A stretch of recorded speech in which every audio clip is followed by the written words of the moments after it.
Prime Minister, good afternoon, ladies and gentlemen, friends.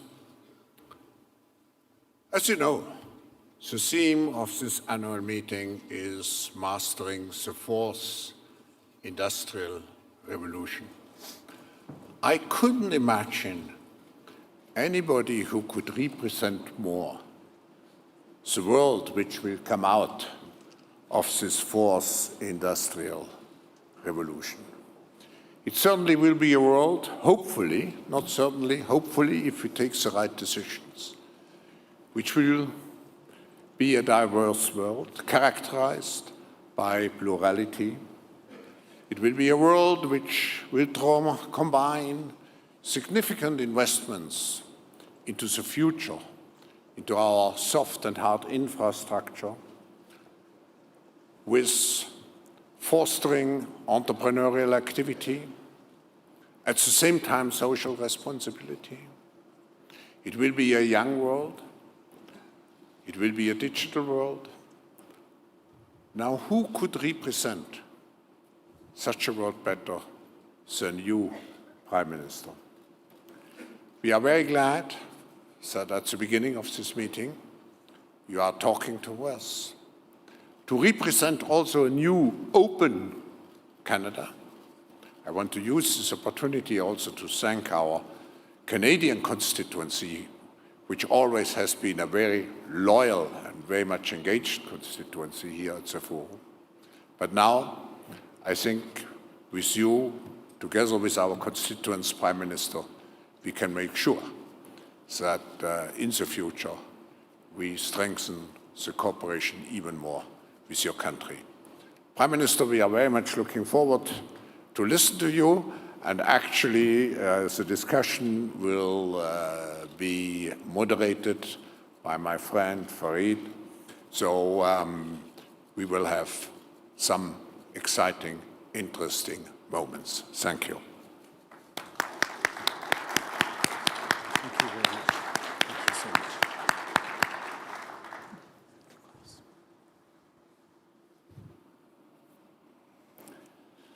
Thank you, Professor Schwab, for your warm welcome and for bringing this impressive group together.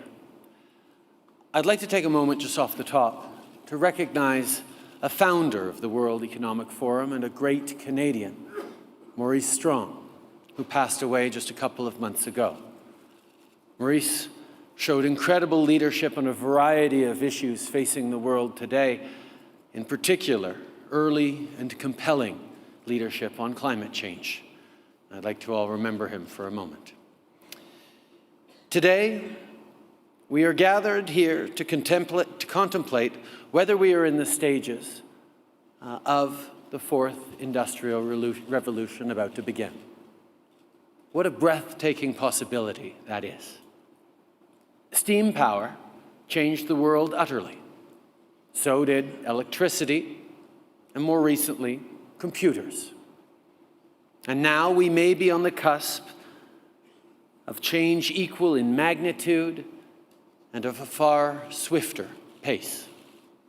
New technology is always dazzling, but we don't want technology simply because it is dazzling. We want it, create it, and support it because it improves people's lives. If we didn't build the public infrastructure in the early 20th century to support mass electrification, only the wealthy would have had heat and running water. And with that, the creation of the middle class, the base of resilient economies, would never have happened. Technology needs to serve the cause of human progress, not serve as a substitute for it or as a distraction from its absence. Simply put, everybody needs to benefit from growth in order to sustain growth. It's not hard to see how the connections between computing, information, robotics, and biotechnologies could deliver spectacular progress. It's also not hard to imagine how it could produce mass unemployment and greater inequality. See, technology itself will not determine the future we get. Our choices will. Leadership will. I believe in positive, ambitious leadership. I don't believe leaders should prey on the anxiety of the disenfranchised.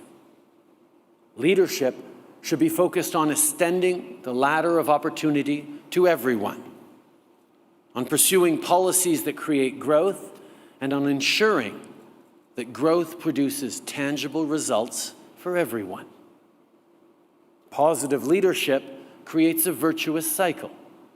The more results we achieve for people, the more we grow the middle class and create real chances for those working hard to join the middle class, the more people will grant you a license for further ambition. We need to trust citizens. We need to give people the tools and ability to help them succeed. The fourth industrial revolution will not be successful unless it creates real opportunities for the billions who weren't able to join us here this week. In Canada, we get this. We need education to enable people to learn, think, and adapt. We need infrastructure that supports change. We need policies that encourage science, innovation, and research. We need societies that recognize diversity as a source of strength, not as a source of weakness. And we need governments willing to invest in making all that happen while recognizing the dynamic innovation that happens in the private sector. Just look at Silicon Valley. It crackles with ideas and experimentation. Diversity is a major reason for Silicon Valley's creativity. Its engineers and entrepreneurs come from all over the world. Each brings a different perspective. And when those diverse ways of seeing and thinking come together, they spark creativity. Diversity fosters new ideas. New ideas generate the experimentation needed to make the most of the fourth industrial revolution. And diversity is something leaders can do much about. Recently, a New York Times reporter asked the president of Y Combinator, a major Silicon Valley startup funder, if any one school stood out as a source of graduates with sparkling new ideas. He said, there's one. It's the University of Waterloo, Canada's University of Waterloo. Why does a Silicon Valley entrepreneur look to Waterloo as a great source for brilliant minds and brilliant ideas? Well, it has high intellectual standards, of course, and it values entrepreneurship. But diversity is its indispensable ingredient. Waterloo's students come from everywhere. Fully half of the graduate engineering students are international. And the University of Waterloo's domestic students are drawn from Canada's student population, one of the most diverse in the world. Now, many of you have reached out to me recently in thanks for Canada's compassionate response to the Syrian refugee crisis. But let me tell you something. When I welcomed those first families to Toronto last month, I welcomed them as new Canadians and as the future of the Canadian economy. Diversity isn't just sound social policy. Diversity is the engine of invention. It generates creativity that enriches the world. We know this in Canada. Frankly, our recent election reminded us all that people can respond to a positive, inclusive vision of society. The result is creativity that enriches Canada and the world. We know this.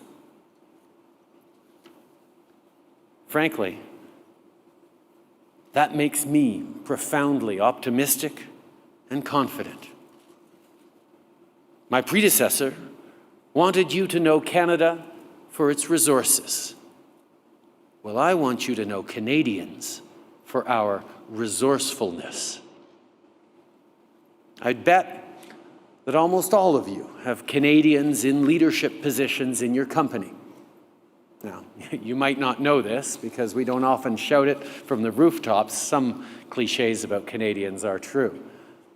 But in fact, when you think about it, I know that at least half this room has employed Dominic Barton at one point or another. We have a diverse and outstandingly creative population, a great education, and advanced infrastructure. We have social stability, financial stability, and a government willing to invest in the future. Ce n'est pas une coïncidence si le Canada se trouve toujours en haut des listes où les autres pays aimeraient figurer. C'est un reflet de nos capacités et de notre confiance dans l'avenir. Les Canadiens ont une confiance remarquable. Nous croyons au progrès et nous sommes prêts à travailler très fort pour y arriver. Nos ressources naturelles sont importantes. Our natural resources are substantial and they will always be so. À un niveau de base de l'économie canadienne.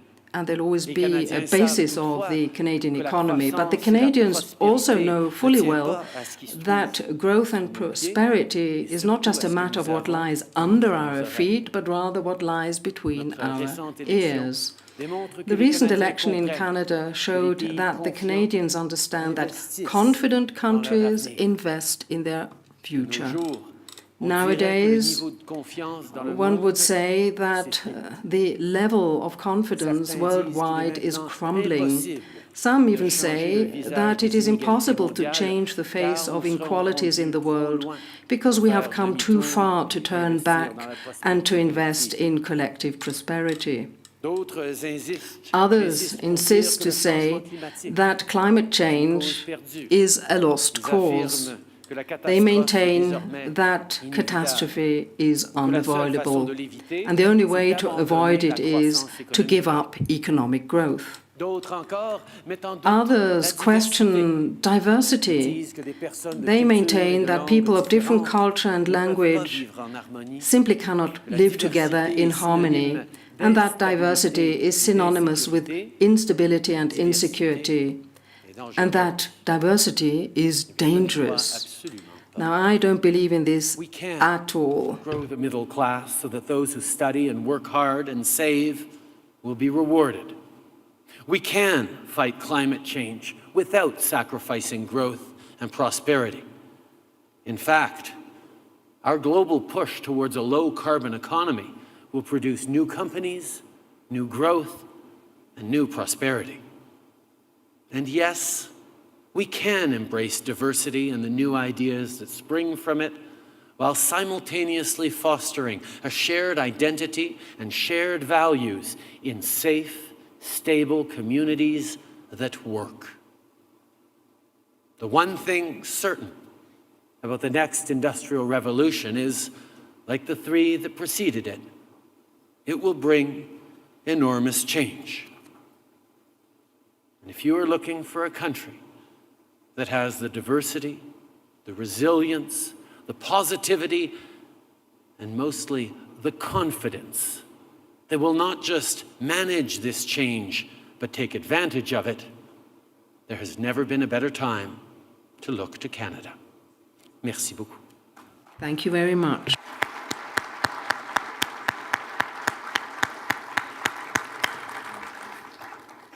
Thank you, Mr. Prime Minister. Ladies and gentlemen, we are now taping this for my CNN show.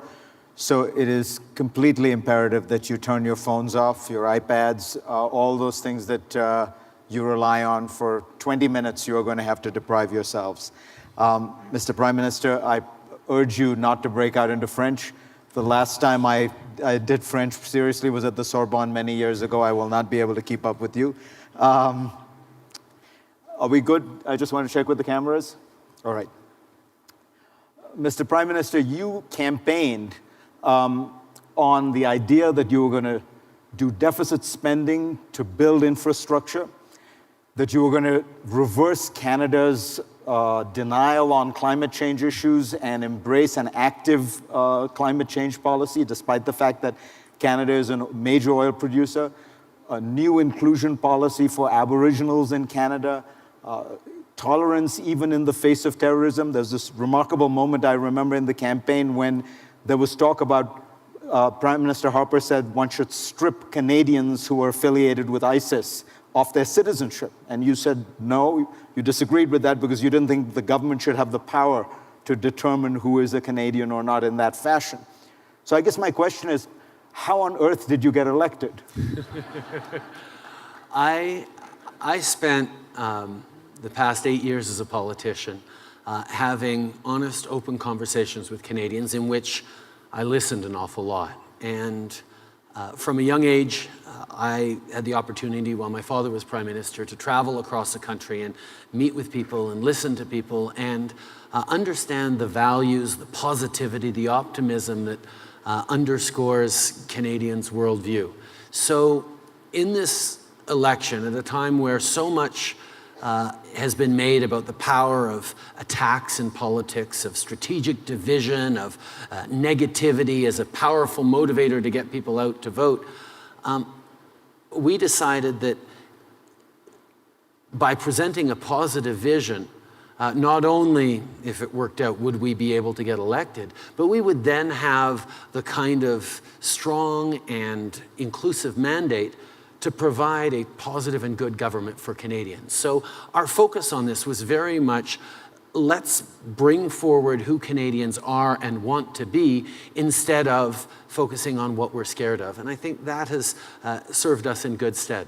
But you notice that around the world, in every Western country almost, you have the rise of a nationalist, even nativist, protectionist, political movement that is often gaining ground to almost unprecedented degree.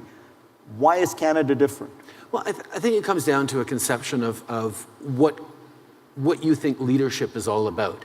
I mean, every person has competing instincts in us. We're good people, we want to be good, we want to be nice to our neighbors, we want to be open and respectful of everyone, but at the same time, we know that there are scary things in the world and we need to be careful and protective.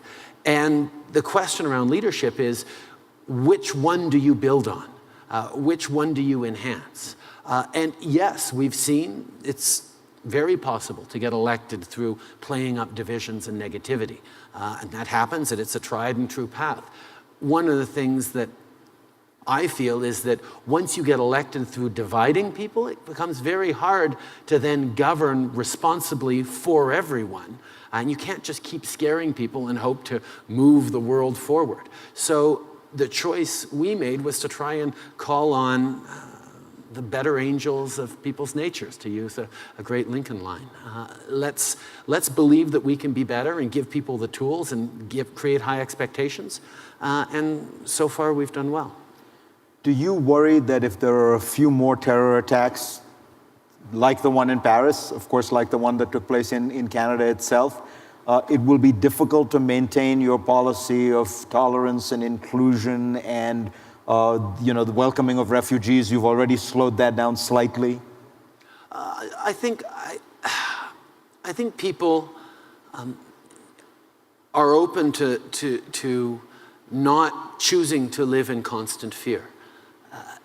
There are terrible things in the world, terrible people who want to attack our free and open societies, and we have to make a choice about how much we're going to close and limit and crack down within our societies in order to protect it, because if you do that too much, you lose part of the free and open nature of society. And I have a tremendous level of confidence in ordinary people who go through their lives, don't think a lot about politics, don't think a lot about terrorism, think a lot about their families, about their job, about their future and about their community, and want to see things work in the right way. And yes, one of the primary responsibilities of any government is to keep its citizens safe.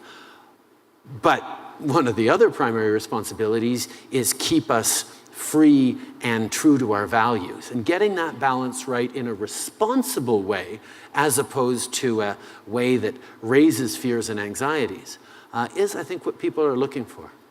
In your message to Parliament, it was not entirely clear to me whether you have decided for sure that you are not going to participate in the airstrikes against ISIS. So tell me clearly, will Canada withdraw its fairly limited participation, and why? Canada recognizes that we need a global, concerted response to the war on terror, to terrorists specifically. And Canada has an important role to play on a humanitarian side, on a refugee side, and yes, on the military side as well. We continue to be committed to be part militarily of the coalition against ISIL. We have committed, however, to end the airstrikes portion of our military involvement in exchange for another way of military involvement, probably around training and such things that can help local troops bring the battle directly towards terrorists. What's the logic behind this? Well, the logic behind it is basically that Canada and countries in the world should look at where their competitive advantages are, where they do things very, very well. And over the past 10 years, this is not to take anything away from the excellent fighter pilots that we have in Canada, but over the past 10 years, Canada developed a tremendous level of expertise in training, in intelligence on the ground, in Afghanistan, for example.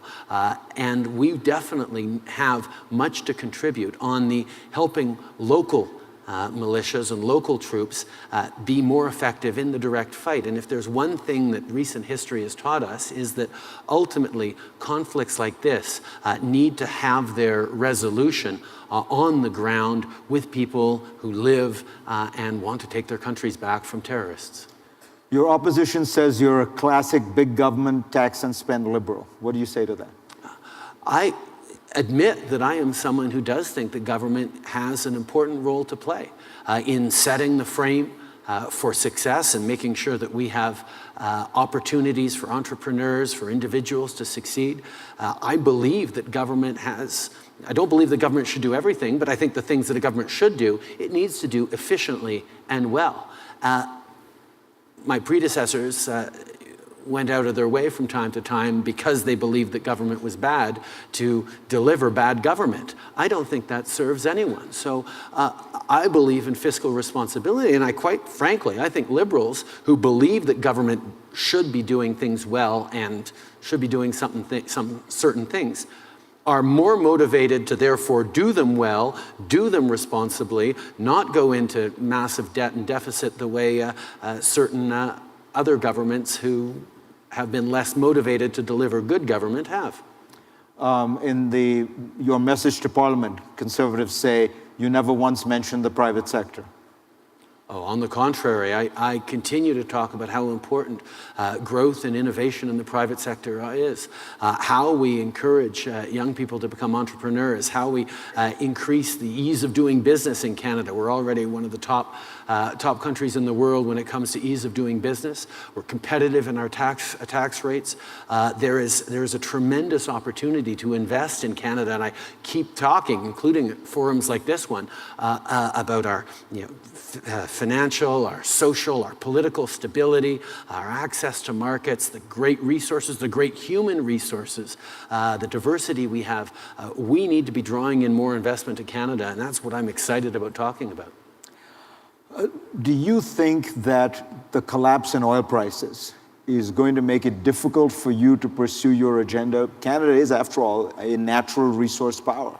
I think one of the things that we've seen in the past, not just from previous Canadian government, but from governments around the world, is this idea that there's an either-or between the economy and the environment, that you have to pick one, and what's good for the economy necessarily marginalizes the environment, or vice versa.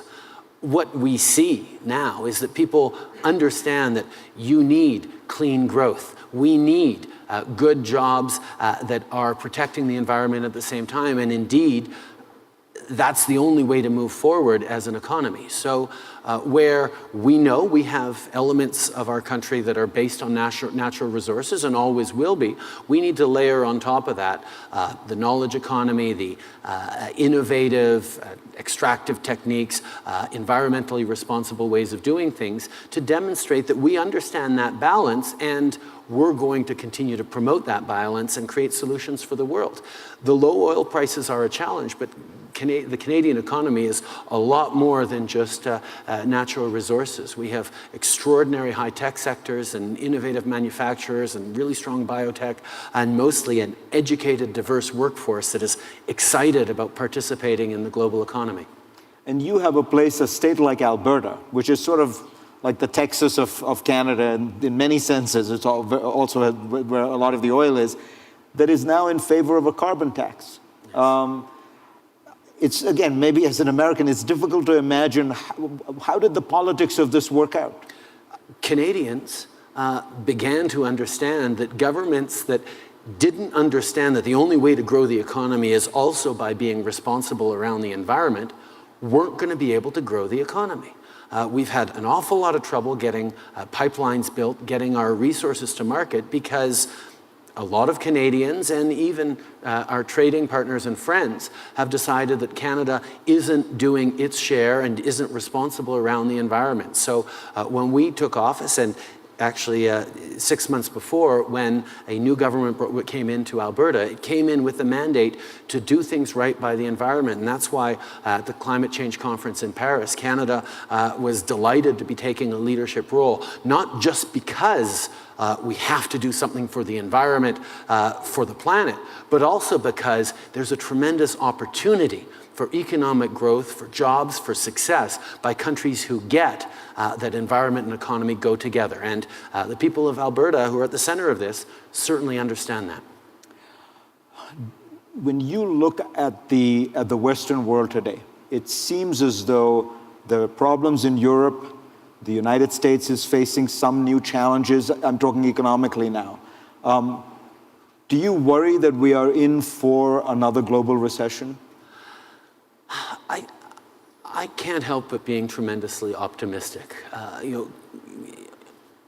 Conversations like I've had here, like I've had with business leaders across the country over the past months, with conversations I've had with Canadians, people are very optimistic about the challenges that are coming and our capacity to build on them, to look at innovation, at the disruption that's happening right now to many old models as an opportunity to create great advances. Yes, there are difficult times, and there are many people around the world who are facing real challenges, but I have tremendous confidence in our capacity as governments, as private sectors, as citizens to solve these challenges. What do you say to the average worker in Canada who may not have a fancy college degree? And I'm thinking about the average worker in America or in Europe as well, who looks out at this world and says, I don't see what globalization is doing for me. The jobs are going to South Korea and China and Vietnam and India. Technology is great, but I can't afford the new iPad Pro. And more importantly, this technology means it increasingly makes me less valuable. Why shouldn't I be angry and engage in a kind of politics of protest? Listen, there are huge challenges out there, and as I said in my speech earlier, I mean, the fourth industrial revolution, if that indeed is where we are, has tremendous benefits for humanity.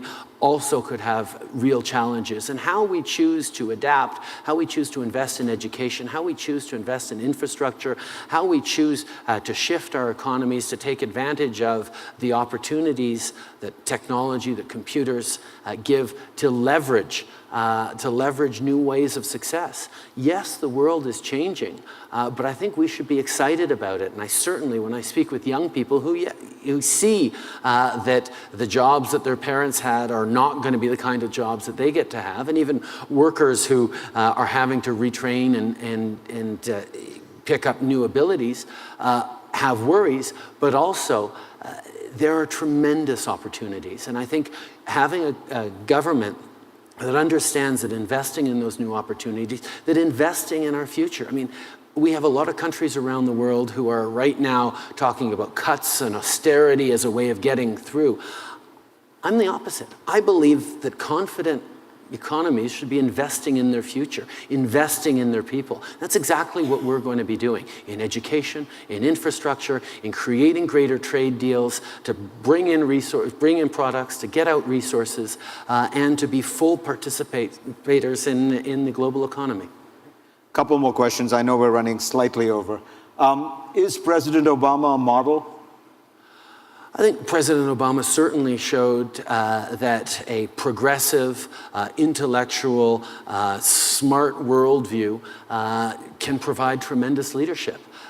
Obviously, there are challenges in each country in getting that worldview into policy, but I'm been very impressed with how he's reached out and drawn together a very empowering, cohesive vision for the future that will have long impacts into the future in the United States. You're looking forward to the state dinner in March? I'm very much looking forward to sitting down, engaging with him, to visiting Washington, to highlighting the tremendous closeness between Canada and the United States and the opportunity for each of us to always bring the best out in each other. You have had an extraordinary situation in which you are now in the office that you probably remember from the time you were 4, 5, 6 years old, when your father was Prime Minister. But you were not groomed to be Prime Minister. You went off and did all kinds of things, including being a snowboarding instructor. What part of it has been, what part of it has brought back memories the most now that you're in this job? Just the contact with Canadians, and that's something all my life, whether it was as a school teacher or, yes, a brief stint as a snowboard instructor. And can I say, Davos is lovely, but you've got to come to Whistler, and there's no time difference for Americans to come up to Whistler. The fact is, meeting with Canadians and connecting with them on a values basis, on a positive, hopeful outlook, trusting Canadians, and focusing on getting people to step up. I mean, my father always challenged us as his kids, but he challenged Canadians as well to be better than we thought we are. And I find that very much the way he raised me to be as a person and now as a Prime Minister. But your father also always saw himself as having a role and a message larger than Canada. Do you believe you have a progressive voice that you want to spread beyond Canada? Well, I think Canada, I'm going to be typically Canadian and certainly say that it's not my place to tell anyone what they should be doing or shouldn't do. But I think Canada has a model that works fairly well at a time where people are looking for how to create pluralistic, successful communities in which there's tremendous opportunity for everyone to succeed. We're working very, very hard on continuing that. We want to be positive players in the world, and I think it's certainly nothing we can impose on everyone, but if we can showcase that solutions around harmonious, diverse communities are there to be had and there to be built, and it's easier to think positively towards each other and be open and respectful than it is to be angry and mean. I think that's an important lesson to share with the world, and I'm glad to be sharing it. Mr. Prime Minister, pleasure to have you on. Real pleasure for you. Thank you.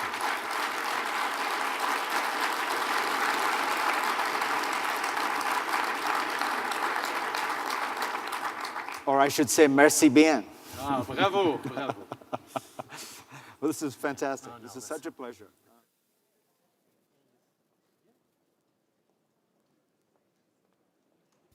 Thank you.